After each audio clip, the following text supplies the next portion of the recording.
Alex, a lawyer and a financial advisor walk into a bar. No, and then what happens, Dave?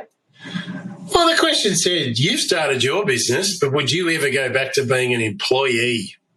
Go back to being an employee. Wow, would anyone have me as an employee? They'd have to be nuts to hire old Alex back again, I think. I would have thought so as well. Like, God help an employer wanting to take you and I back on their books. I mean, it would just be a couple of loose lunatics running around.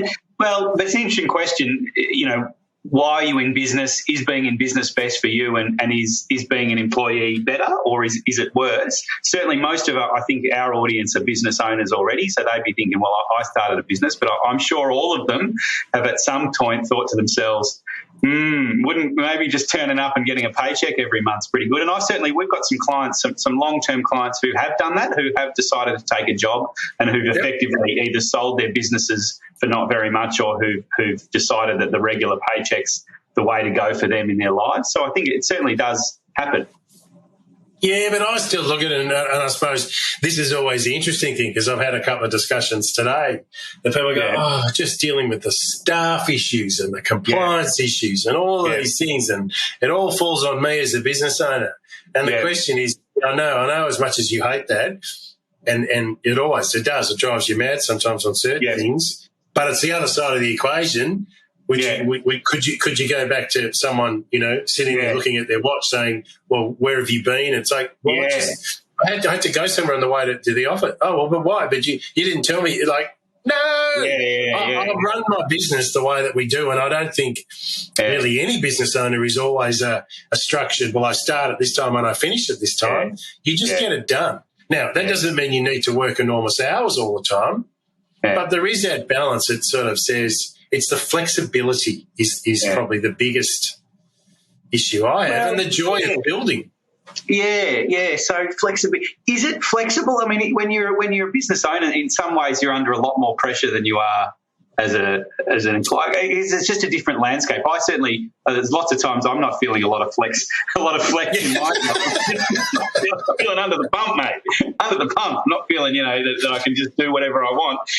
But it might just be a grass is always greener sort of thing that people, whatever it is, you forget about you might forget how difficult it is to be supervised by your boss or whatever. But you feel supervised by all your clients or by your customers or by the cash flow requirements of your business or whatever it is. I think it probably is just a grass is always green. You kind of look over there. Yeah, but then part of it becomes the element of control. I mean, there's always some things that are in your control, so control of your own destiny. Yes. But there's also an enormous stuff that's outside of your control, which is also, as an employee versus a business owner, those elements of the economy or customers or any of that stuff, that's always out of your control. Yeah. But when you own the business, you have that element to control certain things that as an employee you don't. Yeah. And, there's been lots of business owners that were previously employees, and the reason they started the business is either they saw an opportunity or they were potentially made redundant to a process that was completely out there. Like, hang on, how did that kind of happen? And so therefore I just think, there's definitely a different mindset being a business owner versus an employee. And I think that mindset changes as you get older. Yeah. It's funny you talk about redundancy because, you hear people have said, starting my own business too, like it's risky in that I might, be out of a job if I can't be successful and whatever. And that's true, no question. But, it's not like if you're an employee, it's not like if there's a downturn in the economy or in that particular industry or in that section of the company, it's not like they won't chop you. So if you've got a job, that doesn't mean you've got a job forever. You can get made redundant in a big company, in a small company, and, you can get made redundant any time. So I think job security, sometimes people think, security, I don't want to start my own business because there's no security. But actually, in some ways, having your own business is quite secure. More secure. Not likely to chop yourself unless you're so unsuccessful, I suppose, that you're not able to pay your own way. And obviously that's a problem. But, I know in a lot of businesses, the last person you're going to chop is the owner. So, in fact, you're more secure than you might be in a company. I know some lawyers are thinking about joining my company. They might be at a bigger law firm with, 200 staff, and they might say, well, why would I join you, Alex? Job security. And I say, well, it's not like if you're at a big law firm that your job's guaranteed forever. You know what I mean? Correct. If you don't get the revenue coming in, you're going to get chopped. Yeah. But see, it's also interesting for some people that, you know, they might have got a little bit older in their career and they may have felt that they've dealt with a couple of their major requirements, that they might have educated children or they might have paid off a house, and they're like, look, I like work that I'm doing, but you know what? I've always loved to be a photographer or I don't know, some business that has just been a real passion for them. Yeah. And I look at some of those individuals and you see that change in their whole view of, you know, again, the topic of, if you started a business, would you ever go back to being an employee? And I think that's a big one for a lot of people. As they've got a bit older, they've sort of, you know, financially secured themselves, but they're really then starting to find their passion. Yeah. And then all of a sudden they're like, and they've said, I could always go back. And that's always the issue. You start a business, you can always go back. True. Yeah, absolutely. You can always, And I remember people saying my lawyer friends who when I started the law firm, they said, "Oh, that's very brave. That's very brave." That's their way. Very brave young man. Their way of saying this is a bad idea, right? And I thought, I said it's actually not that brave. When you start a law firm, all you need is a phone. Someone would have just said you're just stupid. Well, they're more discerning than that, or a little bit more diplomatic. I think that's what they were implying, but they were trying not to shoot me down. So, and I said, well, I buy a computer, I buy a phone. If it doesn't work, I go and get a job, which I'm no worse off than I was before I did it. So it's actually not that brave. I mean, it's different once you're hiring people and buying equipment and all that sort of stuff. But early on, it's not all that risky. And as you say, you sort of haven't lost anything. You can always go and get a job later, as long as you're not borrowing. And, it depends on the business, right? I mean, we've got some clients who are in manufacturing and they mortgage themselves to the hilt to buy all the equipment and all that stuff. And that can be a real risk, and it can put your family's future on the line. That's a different story. But most of the time you can sort of get out of the business. And I think that's something to consider when you're going into business, that how much, risk are you comfortable with, and are you willing to put the family home on the line? And also, if you're going to put the family home on the line, do you know you are? Sometimes people sign guarantees thinking, oh, yeah, whatever. But then they don't realise the guarantee actually means they're signed personal guarantee, correct. Personal guarantee, and they personally own their house, and maybe they should have transferred the house to their partner before they did that or whatever. I mean, that's a separate story about asset protection. But it's all kind of part of the story of, do I want to be an employee or do I want to be a business owner? But that also comes back to the drive. So there can be occasions when sometimes you just need to let something. You might just have to do the lap again. Yeah. You're confident that you're in the right path, in the right direction. Maybe a few little tweaks here and there. But when you're an employee, if they've got quarterly or monthly budgets and you just happen to miss one or two, it doesn't mean that you're a failure, but they'll say, yeah, but you've missed two budget forecasts, but when you come to the third one, you might pick up what it is. But they don't always give you the time to allow you to nurture some of those relationships. Whereas when you're in your own business, you back yourself, but you may also turn around and go, you know what, I'm willing to give this 12 months. Yeah. Whereas when you're an employee, it's like, no, you need to get this up and running in 3 months. It's like that becomes really difficult. It's sort of at what point? But in the end, if you're giving yourself that time to do it, because sometimes it just takes a while for new ideas or new business concepts to get a bit of traction. Yeah. Like there's no other way around it. It just does. Yeah. And I think that's the dilemma sometimes. When you've started your own business, to go back to being an employee, they're very driven by short-term performance measures. Yeah, that's true. But you remember, I mean, if you're going for this long-term, the person who's investing in that is you, and the person who's taking the risk of that is you. So you really want to be sure that, you know what I mean? One of the things that weighs quite heavily on me, I find, as a business owner, that, you make decisions and then the only person who's going to, win or lose from that decision is you in the long run. So you're like, well, hang on. I say a lot of things. Take a long, hard look at yourself, Alex, in the shower in the morning. Is this correct, young man? Yeah, I'm going to have to, deal with the outcome of my own stupid ideas. Yeah. And, so, like, that's sort of it's quite a heavy responsibility. And also, as you bring on, we've got a team of 5 people. As you bring on people, those 5 people, their livelihoods and their well-being and their personal development and all of that, you're to some extent responsible for. Correct. And so that's quite a burden as well. Although, I mean, it can be exciting too, and it can be satisfying. But it's you got to make sure you're making the right decisions, which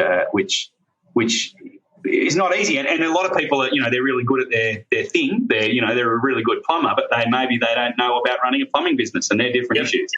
And so, I mean, we see it quite a lot that, there's the good plumber, and he's once he buys 5 or 6 vans and employs 5 or 6 other plumbers, that's a whole different proposition than just being a good plumber. And maybe he's got no business doing that. Maybe he should. I've had clients who I've said, look, I think you should go and get a job working for another plumber or whatever it is, because this is not for you. You really don't want to do your BAS, and you really, you're borrowing from the tax department. It's all going bad, and you're a great plumber. You'd make really good money, make good, because you're so good at what you do, and people recognise that and leave running a business to someone else. So being an employee is better for them, and running a business is actually just not their jam. There's nothing wrong with that. You got to do what you're good at. So where's if you turn around and say, like the topic for today, if you started a business, would you ever go back to being an employee? And is there a point through your business where you started the business where you would turn around and say, that's it, I'm done? Or is it just some days you just have these, fluctuations just for a whole range of reasons, but you can sit there sometimes and either talk to another business owner or some of your other advisors and just say, talk through some of those issues, because I think sometimes your head spins a little bit when you own a business. I think we talked about this before. I think probably the biggest challenge in running a business I always thought would be a financial challenge, and actually I think it's an emotional challenge. It's about, it's quite lonely running a business, and I think if you get the right support around you, that's going to make a huge difference. And so I think if you're having a bad day about running your business, you probably want to join a business. Like I'm a member of, say, the Family Business Association, right? And it's all people who run family businesses, and we meet once a month, and a group of us, and talk about our businesses, which are all different. But that's enormous. Like it's sort of like a support group, where people talking about, and you hear people, who are dealing with often the same sorts of problems as you, and often actually they've got bigger problems and a similar sort of thing, but worse than you, and that makes you feel better. Well, because mine are really insignificant compared to that. They might have a few more zeros on the end. Yeah, they got 270 staff. Oh, jeepers. So that makes you feel good. So I think sometimes it is sort of just about talking to other people and sort of feeling better about it. And I think also that discussion sometimes can be difficult to your life partner. Yeah, and they might not want to hear about it. Yeah, they're like, you wanted to do it, but it's more about, oh my God, they might have their own issues with the family and the kids and everything else. If you have kids, and it becomes one of those issues that, you've got to kind of there's got to be that point of demarcation between the business and personal. And so I do think through that process, you've got to have some sort of other outlet that's away from the business, just to, float some ideas past. I mean, I play tennis every Tuesday night religiously for 25 years, and it's not about the tennis. It's about the support you can talk about. It's just sometimes you just need to have a banter with a few blokes, and people need to be appropriately hydrated. So, and it's not, but it is sometimes you use that to just kind of float some concepts that you might have been struggling a bit with when you're running a business. And I think the default, if you have been running a business, to say, well, I'll go back to being an employee, the problems are not going to go away. They're just different. Yeah, that's a great point. When I think, I sometimes am stressed running my own business. I think, being an employee would be good. I've thought that at times. And then I think, hang on, when I was an employee, I think I was pretty stressed. Yeah. Then you got your boss breathing down. I was working at a big law firm, and, that wasn't much fun. And the partners were breathing down my neck all the time rather than the clients breathing down my neck or whatever it is. Yep. So you think, no, maybe I'm just a stress head. You know what I mean? So, and I think maybe... You need to get out and do a bit more yoga or meditation.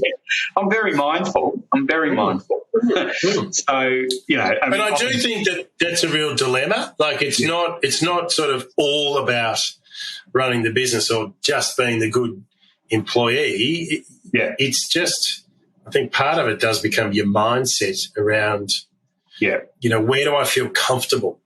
And I know there are a lot of people that they would never be a business owner. They're happy to be an investor, but they'll always be an employee. And they may do exceptionally well out of being an employee, but they don't want to cross over to be the business owner. They'll invest in businesses, but they don't want to be. And I think if you can have that understanding of your own mindset, that makes it much easier to deal with the stuff that you want to be dealing with. I think that's good advice. It's sort of know thyself. You got to know what you're like and what presses your buttons or whatever. Because there's also in between. You can be, say, a partner. Say in professional services, you can be a partner in say a law firm, right? And to some extent, being a partner, usually if you're an equity type partner, you're sort of running your own show, but you're sort of part of a bigger group. So it gives you a bit of the best of both worlds, possibly the worst of both worlds, depending on how you look at it. You can be you're handcuffed in certain ways, but you get the uplift in other ways. Yeah, that's right. Well, it's like handcuffs. Generally, it can be good or it can be bad. Correct. So there's other options, and there's ways of kind of, as you say, you can invest in things. You can be involved in business.